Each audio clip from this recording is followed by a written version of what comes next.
Congo Tulingi signifie en français le Congo que nous voulons. C'est le nom d'une consultation populaire initiée par le réseau Pona Congo, une composante de la société civile congolaise.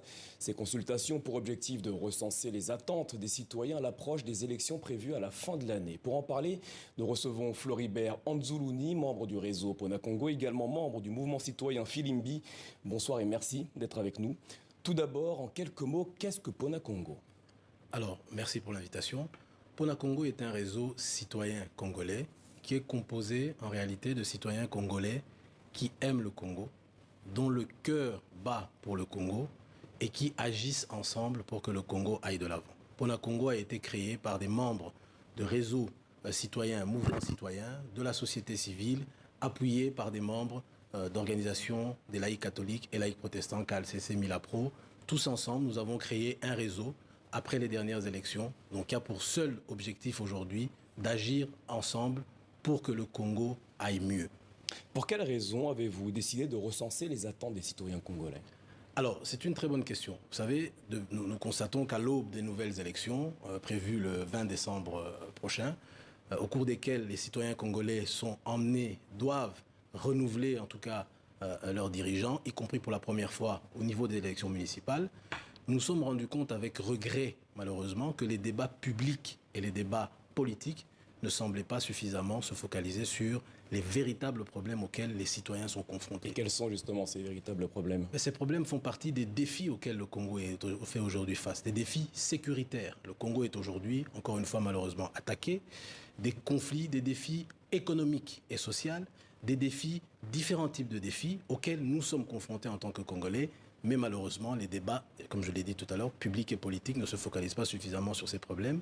Raison pour laquelle nous avons décidé en réalité de nous auto-consulter pour ressortir ces problèmes et les catégoriser, les prioriser. Alors justement, comment va se dérouler cette consultation ? Comment se déroule-t-elle puisqu'a priori elle a déjà commencé ? Absolument. Ces consultations ont commencé depuis le 19 mai dernier et la première phase prendra fin le 15 juillet prochain.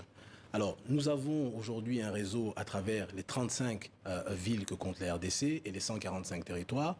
Nous avons plus de 1500 points focaux qui ont commencé à organiser des rencontres citoyennes depuis le 19 mai, organisées aujourd'hui dans 34 villes sur 35 et également dans la diaspora, à Bruxelles et à Paris, premièrement. Deuxièmement, nous avons également lancé des rencontres thématiques. Donc, nous avons ciblé, segmenté, on va dire, la société. Nous avons rencontré les mamans maraîchères, par exemple, qui ont eu beaucoup de choses à nous dire. Nous avons rencontré les chauffeurs taxi, les chauffeurs moto. Nous avons échangé avec les étudiants. Nous avons échangé avec les entrepreneurs, avec toutes les catégories sociales, finalement, du pays, pour recenser leurs problèmes. Troisièmement, nous avons également lancé des consultations virtuelles à travers un lien, une application virtuelle, qui nous permet alors, qui permet de toucher toutes les personnes qui, malheureusement, n'ont pas encore pu être touchées par ces consultations qui ont eu lieu, comme je l'ai dit, qui ont lieu actuellement dans les 35 villes que compte la RDC, qui viennent également de pénétrer les territoires à travers nos points focaux et qui ont déjà eu lieu partiellement dans la diaspora, à Bruxelles et à Paris. Alors, après ces premières consultations, pouvez-vous nous dire quels sont les thèmes, les préoccupations majeures qui ont été évoquées par les personnes que vous avez interrogées ? Alors, je vais garder, on va dire, ces conclusions qui doivent être justement rendues publiques le 15 juillet prochain à travers une activité populaire que nous organiserons à Kinshasa, au cours de laquelle nous allons présenter officiellement aux Congolais les conclusions.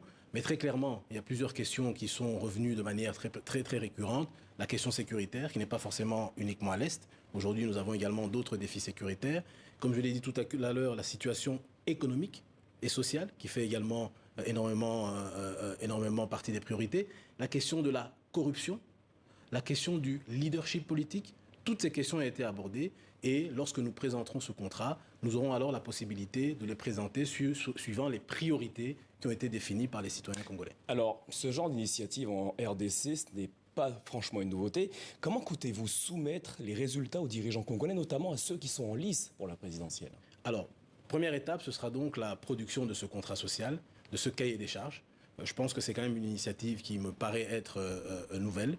Deuxièmement, une fois que ce contrat sera publié, présenté aux Congolais, il y a une phase d'appropriation. Nous voulons vraiment qu'un maximum de Congolais s'approprient les résultats de ce contrat. Et ensuite, maintenant, nous allons lancer une campagne qui va avoir pour objectif de faire en sorte que tous ceux qui veulent demain avoir les voix, finalement, des Congolais puissent pas seulement s'approprier les conclusions de ce contrat, mais également y adhérer. Mais y adhérer comment?